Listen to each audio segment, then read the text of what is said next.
Ons praat in ons reeks oor inflammasie, maar nadat 'n mens baie goed nou genoem het oor inflammasie, is daar sekerlik die vraag oor hoe verminder jy inflammasie in jou liggaam?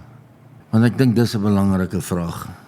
Daar's 'n positiewe en 'n negatiewe of 'n goeie en 'n slegte antwoord of hierdie ding goeie nuus of slegte nuus, hoe jy daarna wil kyk. Inflammasie het nie altyd behandeling nodig nie. Akute inflammasie kan binne 'n paar dae opgelos word met natuurlike produkte deur byvoorbeeld daai gedeelte van die liggaam te laat rus om koue en hitte op daai wond byvoorbeeld te plaas en om wonde en snye en skrape met byvoorbeeld breinsuiker of heuning te behandel, ons selfs geaktiveerde houtskool. Dit is baie natuurlike produkte wat geen skade aan jou kan doen nie. So daai tipe inflammasie kan jy baie maklik natuurlik behandel en dit sal wonderlik wees as 'n mens daai tipe van praktyke, natuurlike inflammasiepraktyke by ons jong mense kan vestig, want ek dink in die toekoms gaan hulle dit baie nodig hê met die weerstandigheid wat daar teen antibiotika tans heers en antibiotiese salwe. Nog 'n baie eenvoudige ding wat ek dink almal aan blootgestel was toe hulle kinders was en pitsere ontwikkel het wat gewaarborg het dat jy 'n purgasie gaan kry, was die meng van sunlightseep en suiker en om dit op 'n pitseer of op 'n pysie te sit en toe te plak en 2 maal 'n dag te vervang en nie by dag 3, 4, dan trek jy die ding oop en dan as hy ryp en dan kom al daai ongure goed uit en dan het jy die wond so skoon gemaak deur die sunlightseep en suiker binne in die wond in te druk en dan môre oormôre dan was jy met skoon water uit en alles is reg. Maar soveel kosse is wat daar is wat inflammasie veroorsaak, is daar baie kossoorte wat ook inflammasie in jou liggaam beveg. En dit sluit in vetterige visse soos salm en vars groente en vrugte, blaargroentes veral net om 'n paar te noem. Jy kan ook speserye met vele anti-inflammatoriese eienskappe gebruik soos borrie, gemmer, knoffel, kurkumin, kaneel.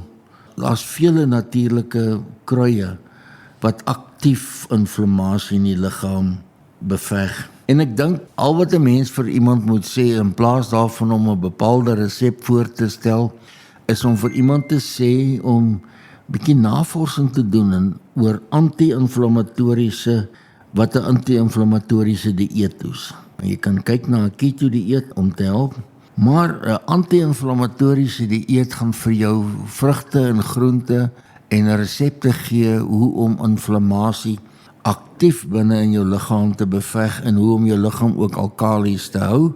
En ek dink die ideale alkaliese belang is 'n 20-80 beginsel. Die Pareto beginsel by die 20-80 beginsel is dat jy 20% suur voedsels kan inneem en 20% alkaliese voedsels.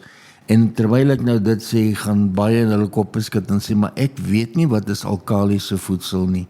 Dan moet ons uitvind wat is alkaliese voedsel. Wat is die kosse wat met ander woorde inflammasie veroorsaak? Weereens moet julle onthou, ek sê nie ons bly op 'n eiland nie. Ons kan van hierdie produkte gebruik, maar ons moet dit direk daarna of gou moontlik daarna net herstel. Voedsel wat transvette bevat. Nou, daar's vele voedselsoorte wat transvette bevat. Tik maar net die woordjie transvet in by Google of by ander en dan lees jy maar op oor wat alles transvette is. En dit kom natuurlik voor in gebraaide kosse en ons geliefde KFC en al hierdie ander produkte wat transvette het. Gebakte vleis met vele nitrate in en soos Russians en Viennas en ek weet nie wat jy al die vleise noem wat so verwerk is nie. Dis transvette. In plaas daarvan om 'n horde vir jou op te noem, doen 'n bietjie huiswerk om uit te vind watter voedselsoorte wat jy vir jou gesin gee, bevat transvette. En al wat jy onthou is dat transvette veroorsaak inflammasie. En transvette sluit in suiker, meelgebakte goed en witbrood. Ook ryk aan transvetprodukte wat inflammasie in die darmes veroorsaak. Hoe kan jy inflammasie voorkom? Jy kan vele faktore wat inflammasie in jou liggaam veroorsaak nie verander nie. Jy kan egter in sommige gevalle jou risiko vir kroniese inflammasie verlaag deur byvoorbeeld water te drink, byvoorbeeld te stap, vermy rook en tabakprodukte wat skadelik is.